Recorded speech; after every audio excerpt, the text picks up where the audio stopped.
Toileting is a deeply personal aspect of care. As a caregiver, it's your responsibility to support your client with professionalism, dignity, and compassion while ensuring safety and hygiene. Gather supplies, gloves, wipes, clean undergarments, hand sanitizer, and assistive items. Close the door and ensure a private, calm environment. Explain each step to the client and maintain eye contact. Assist the client from the weaker side using a gait belt if needed. Support them gently and avoid pulling by the arms. Lock wheels on the commode or wheelchair before transfer. Help lower clothing and guide them safely to a seated position. Position the bedpan carefully by rolling the client to one side.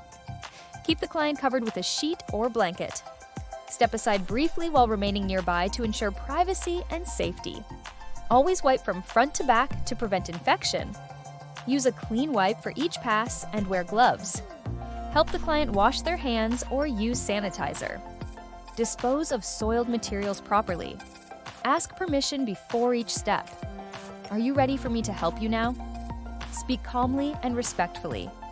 Cover the client during care and move slowly to build trust. Log all toileting activity in the HHA Exchange app or timesheet. Note any abnormalities like constipation, pain, bruising, or refusal to go. Immediately report anything unusual to your supervisor or care team.